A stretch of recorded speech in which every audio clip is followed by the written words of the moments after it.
Il serait fort agréable et fort rassurant pour l'esprit de connaître une fois pour toutes la recette du génie.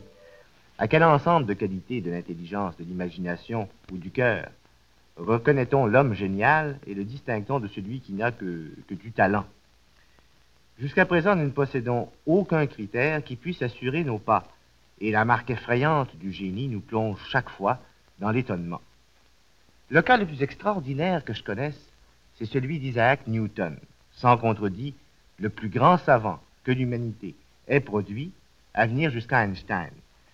Voilà un homme qui, il y a tout près de 300 ans, a trouvé les lois de la mécanique céleste, de la marche des planètes et des étoiles, et qui a prévu les satellites artificiels que nous voyons aujourd'hui tourner autour de la Terre. Il disait textuellement: un boulet de canon de plomb lancé du haut d'une montagne par la force de la poudre dans une direction parallèle à celle de l'horizon décrit une trajectoire courbe d'environ 2000 avant de retomber sur Terre. Si nous pouvions augmenter la vitesse de ce boulet, nous pourrions à plaisir redresser la courbe de cette trajectoire et le faire retomber beaucoup plus loin. Il pourrait même ne jamais retomber et circuler éternellement dans les espaces célestes en tournant sans cesse autour de la Terre.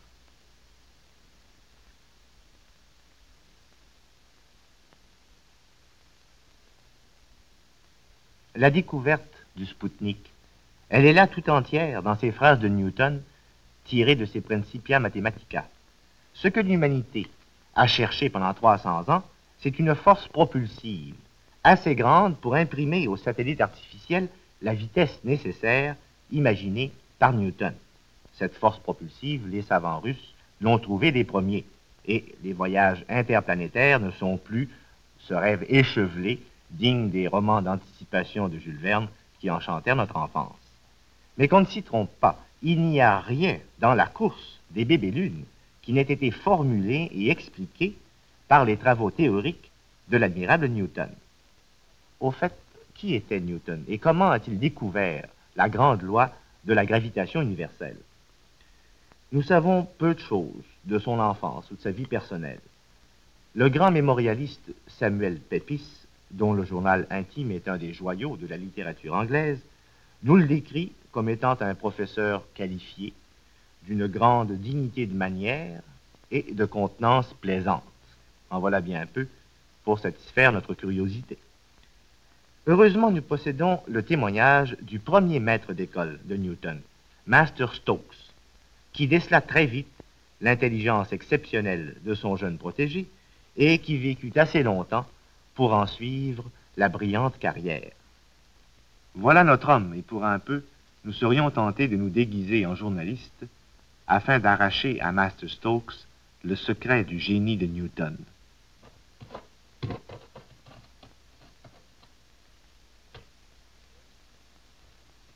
Isaac Newton est né le jour de Noël 1642 à Woolsthorpe, dans une petite maison du comté de Lincoln, à 70 milles au nord de Londres. Vous avez connu ses parents? Je les ai connus parce que j'ai toujours habité Grantham, à quelques milles de Woolsthorpe. Son père était un fermier honnête, ni riche ni pauvre, qui avait pris du service dans la marine et qui s'était marié en février 1642. Il avait épousé Harriet Escoff, une forte femme, peut-être un peu coquette, mais ça n'est pas tellement désagréable. Mais le père Isaac ne devait pas jouir de la vie bien longtemps. En effet, au mois d'octobre 1642, à la suite d'un refroidissement, la mort l'emporta en une semaine. Pauvre Harriet, la même année, épouse, mère et veuve. Je dis mère parce qu'elle portait alors celui qui devait naître à Noël et s'appelait Isaac comme son père. Oh, il n'était pas très fort, le petit Isaac, quand il vint au monde. Tout le monde croyait qu'il ne survivrait pas. Mais le médecin accourut se contenta de citer un extrait de Richard III de notre cher Shakespeare, envoyé prématurément dans un monde à peine à moitié formé. Il serra la main de la nourrice et repartit, car son temps était précieux. Mais il survécut quand même, le petit Isaac, mais il était chétif et fragile. À quel âge commença-t-il d'aller à l'école? Il avait 12 ans quand sa grand-mère me l'envoya. Sa grand-mère? Sa mère était donc morte?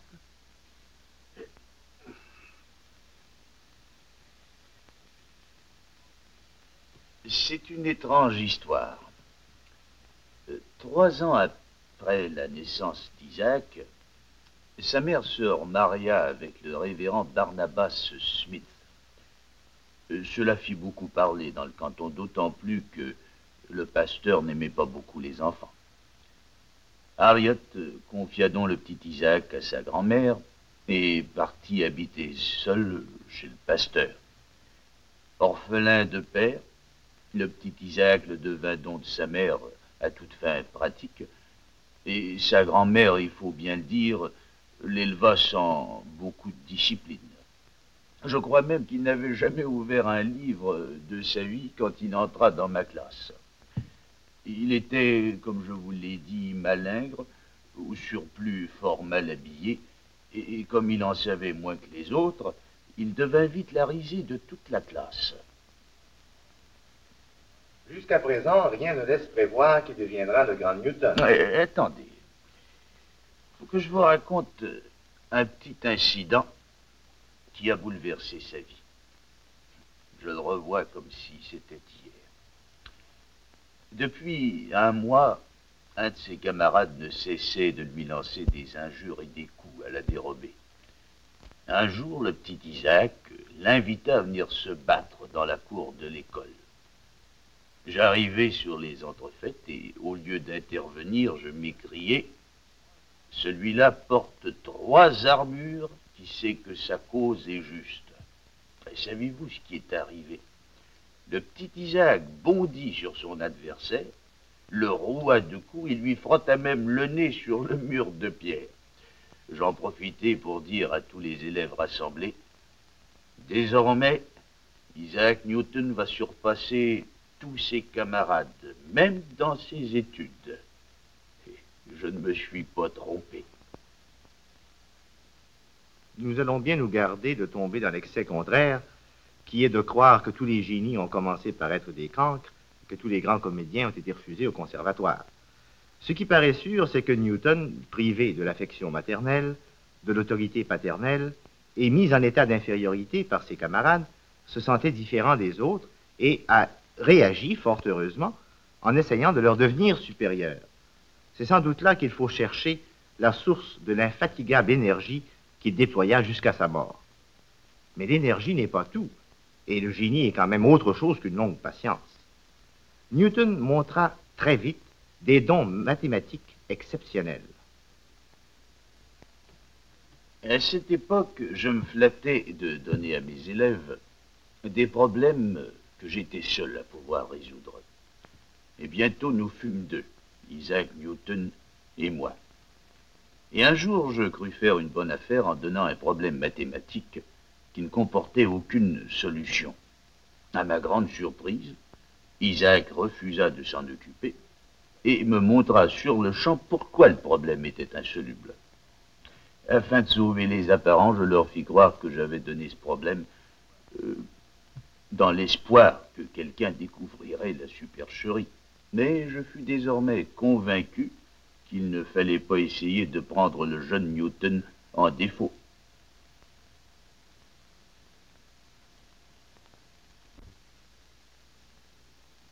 En dépit de cette habileté mathématique, Newton faillit devenir fermier, tout comme son père. En 1656, son beau-père meurt et sa mère, de nouveau veuve, revient s'établir à Woolsthorpe, où Isaac est forcé de revenir aussi pour prendre charge de la ferme. Il ne s'en occupe guère, et l'on raconte même qu'étant allé vendre des légumes à la ville voisine, il revint à la maison les poches vides parce qu'il avait utilisé l'argent gagné à acheter un exemplaire de la géométrie de Descartes. Un an après, son oncle décide que la meilleure solution est encore de laisser Newton continuer ses études et de trouver un remplaçant pour les travaux de la ferme. Ainsi, Newton veut poursuivre en paix ses travaux et se faire admettre en 1661 à l'université de Cambridge. À cette époque, Cambridge est un des grands centres de la pensée européenne, dans un siècle ouvert à toutes les discussions. Les structures économiques et sociales sont ébranlées, surtout en Angleterre où la première révolution industrielle s'accomplit depuis le XVIe siècle. L'apprentissage, qui assurait la compétence aux ouvriers du Moyen Âge, est réduit de plus en plus et l'on sent déjà se constituer cette masse d'employés manuels sans spécialisation qui formera plus tard les assises du prolétariat et le ferment du socialisme.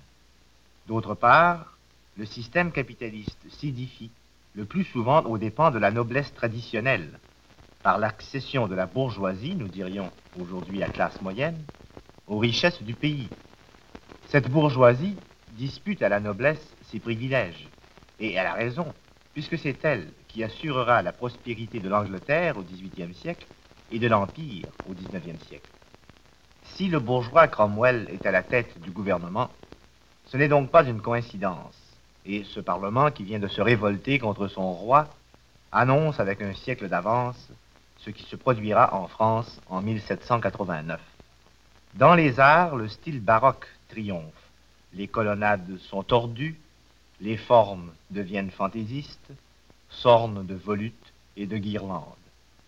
Il semble qu'un grand vent ait secoué les étoffes, autrefois soigneusement drapées, et les toiles de Rembrandt, qui commencent d'ailleurs à peindre les nouveaux riches de l'époque, témoignent de la liberté nouvelle dont jouit l'artiste.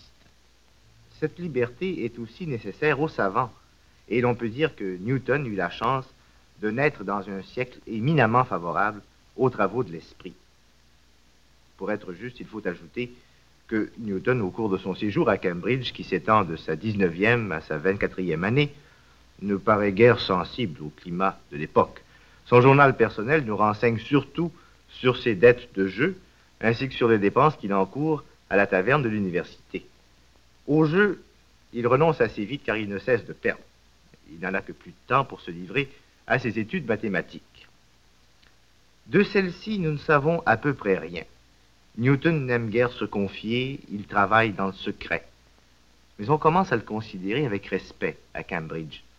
Un jour que son professeur lui demandait de discuter la géométrie d'Euclide, Newton déclara tout net: « Je n'y vois aucun intérêt. Je l'ai lu et je l'ai mise de côté. » Ce n'était pas vanité de sa part, mais l'expression même de la vérité. C'est ici que se place l'anecdote de la pomme, que reprennent volontiers ceux qui veulent toujours expliquer les grands effets par des petites causes ou qui préfèrent penser à coups d'image d'Épinal. Nous sommes en 1664. Une épidémie de peste bubonique vient d'éclater en Angleterre et l'université de Cambridge doit fermer ses portes. Laissant tout derrière lui, livres, instruments, notes manuscrites, Newton revient à Woolsthorpe. Il y demeura 18 mois, et c'est là qu'éclata la puissance de son génie, puisqu'il y découvrit la loi de la gravitation universelle. Comment l'idée lui en est-elle venue? On aime à raconter qu'il se promenait dans la campagne, quand une pomme tombée d'un arbre lui donna l'idée que tous les corps sont attirés par la Terre, y compris la Lune. Pour compléter l'image d'Épinal, ajoutons qu'il se frappa le cœur, c'est là qu'il génie, et qu'il courut à la maison rédiger sa théorie. N'en déplaise aux amateurs d'émotions fortes, les choses ne se passèrent point de cette façon. Si la légende s'est constituée, c'est un peu la faute de Newton, qui déclara beaucoup plus tard à un importun dont il voulait se débarrasser: « Comment j'ai trouvé ma théorie? C'est à cause d'une pomme qui m'est tombée sur le nez. » En fait, 23 ans s'écoulèrent entre le séjour à Woolsthorpe et la publication de sa théorie en 1687. 23 ans de labeur ininterrompu.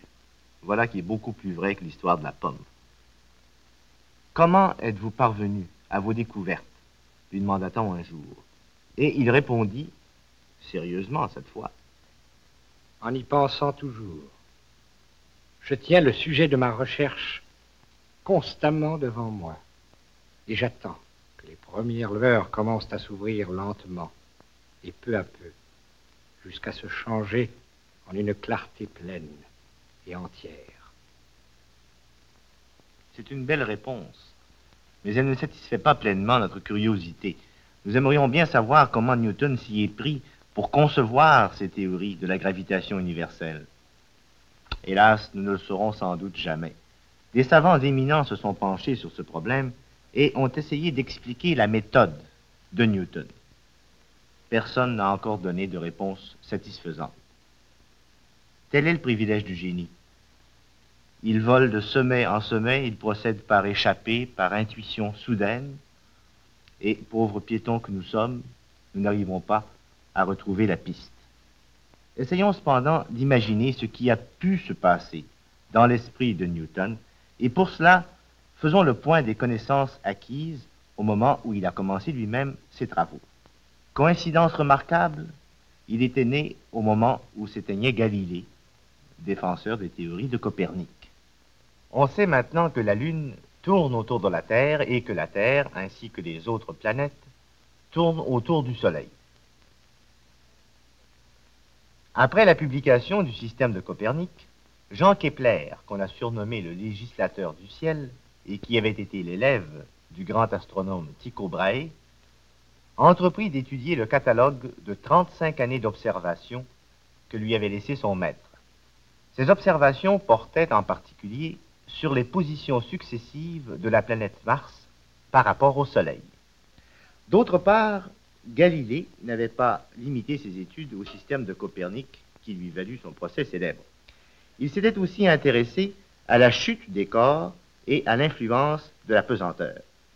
Il avait montré que tous les corps tombent au sol avec la même vitesse si l'on néglige l'effet de la résistance de l'air et que cette vitesse est d'autant plus grande que leur chute dure plus longtemps. En d'autres termes, un corps tombant d'une très haute élévation arrive au sol à une vitesse plus grande que s'il tombe d'une faible hauteur. Voilà les principales données qui s'offraient à Newton, et voici à peu près le raisonnement qu'il aurait pu se faire en réfléchissant à la chute d'une pomme ou d'un objet quelconque. Cette pomme qui tombe, tomberait-elle encore si l'arbre était 1000 fois, 100 000 fois plus haut?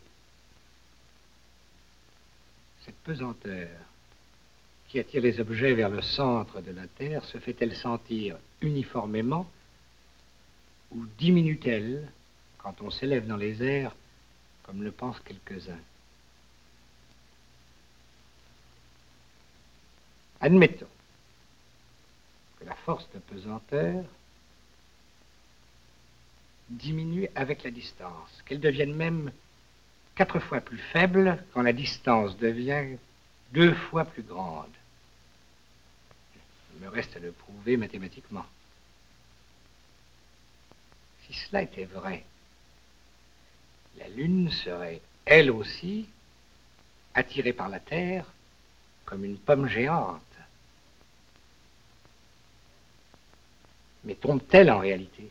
Et non, puisqu'elle se contente de tourner autour de la Terre. À moins qu'elle ne tombe constamment sans jamais atteindre la Terre à cause de sa vitesse. Alors, il va falloir que je repense à toutes ces idées au sujet du repos et du mouvement des corps. Au cours des 23 années qu'il consacra à cette étude, Newton eut l'occasion d'établir plusieurs lois fondamentales de la mécanique. La première est celle de l'inertie, qui avait été entrevue par Kepler et que Newton appliqua aussi bien aux corps immobiles qu'aux objets en mouvement. Elle est tellement simple qu'elle paraît enfantine à répéter, et pourtant, c'est là tout le secret.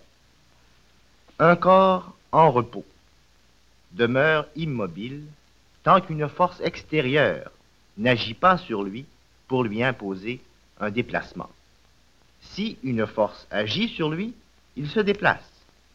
Et il se déplace en ligne droite, dans la direction de la force. Et il se déplace indéfiniment, tant qu'une autre force n'intervient pas pour modifier son mouvement ou le freiner. Ainsi, la Lune, lancée dans l'espace au début de la création, devrait se diriger en ligne droite et non pas tourner autour de la Terre. Si elle tourne, c'est qu'une force la tire sans cesse vers la Terre. Cette force, c'est la pesanteur. Je me trouve dans la même situation lorsque je fais tourner un objet au bout d'une ficelle. La force que je lui imprime devrait le faire mouvoir en ligne droite. Et c'est ce qu'il fait quand je l'abandonne à lui-même. S'il tourne, c'est parce qu'il est retenu par une force. En ce cas-ci, la ficelle. Ainsi, la Lune serait attirée par la Terre et cette ficelle-ci serait remplacée par la force de pesanteur, par la gravitation. Il me reste maintenant à calculer avec quelle force la Lune est attirée par la Terre. Pour effectuer ce calcul, Newton devait tenir compte de la distance qui sépare la Terre de la Lune, distance que l'on connaissait à l'époque, ainsi que du rayon de la Terre, qui ne fut mesuré avec précision qu'en 1682. Ces calculs vérifièrent alors son hypothèse, et il put écrire triomphalement: Tous les corps célestes s'attirent les uns les autres, ainsi que la Lune est attirée par la Terre. C'est la même force de pesanteur que je nomme la gravitation universelle, qui explique les mouvements des planètes autour du Soleil. Si elles ne tombent pas sur le Soleil, de même que la Lune ne tombe pas sur la Terre, c'est à cause de la vitesse à laquelle elles ont été lancées par le Créateur au commencement des siècles. Voilà expliquer la mécanique céleste et les mouvements des astres des uns par rapport aux autres, les plus légers tournant autour des plus lourds. À travers les siècles, l'ouvrage de Newton, publié en 1687, a soulevé l'admiration de tous les savants, même si peu de personnes ont pu prétendre l'avoir compris dans tous ses détails. Voltaire, qui fut le premier à raconter l'histoire de la pomme, écrivit ces mauvais vers adressés aux explorateurs qui observaient les astres de tous les endroits de la Terre. Et vous allez chercher dans des lieux pleins d'ennuis ce que Newton trouva sans sortir de chez lui. L'astronome Laplace déclara que jamais œuvre aussi puissante n'était sortie d'un cerveau humain, et Lagrange regretta que Newton n'ait rien laissé à expliquer. Le pire, c'est qu'il n'y a qu'un ciel, ajoutait-il avec amertume. Il n'y a qu'un génie avec lequel Newton puisse être comparé, et c'est Albert Einstein, qui transforma la mécanique céleste en lui appliquant le concept de relativité. Comme il arrive habituellement dans l'histoire des découvertes, les théories de Newton déchaînèrent des querelles partisanes. Des contemporains comme Wren, Hooke et Robert Boyle réclamèrent la paternité de certains aspects de sa théorie qu'ils avaient entrevus plus ou moins confusément. Entre-temps, Newton avait obtenu la décomposition de la lumière par le prisme et formulé l'hypothèse que la lumière était une émission de petits corpuscules. Ces théories optiques étaient en conflit avec celles de Christian Huygens, lequel assimilait la lumière à une production d'ondes, un peu comme celle qui se forme à la surface de l'eau lorsqu'on y jette une pierre. Nous savons aujourd'hui qu'ils avaient tous deux raison. La lumière est à la fois une onde et un grain d'énergie, un photon. Et on a accusé à tort Newton d'avoir retardé le progrès des sciences en proposant une théorie imparfaite de la lumière. On l'a aussi mis en conflit avec le mathématicien allemand Leibniz, qui avait inventé le calcul différentiel et intégral, tout comme Newton, mais indépendamment de lui.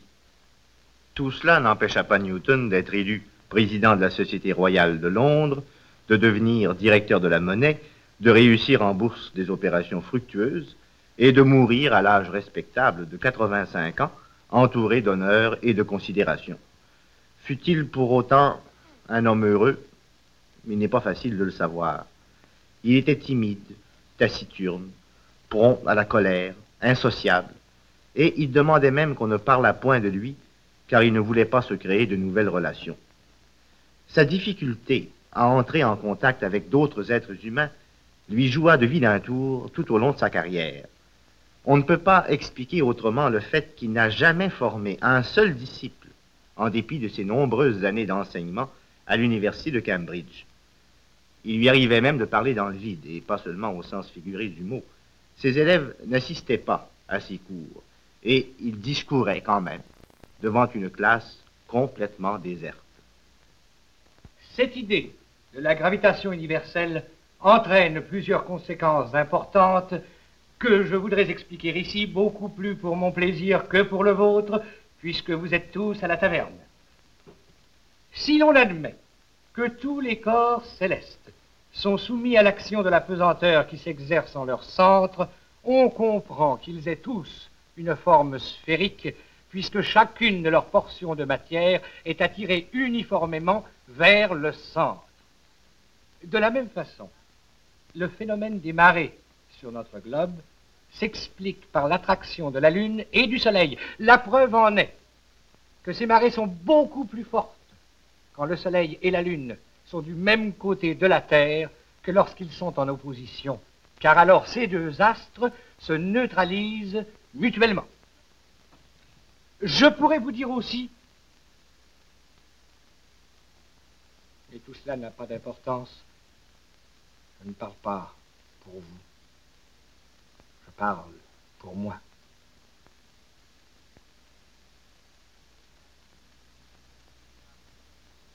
Il parlait aussi pour les siècles futurs, et nous pourrions encore être tous ses élèves.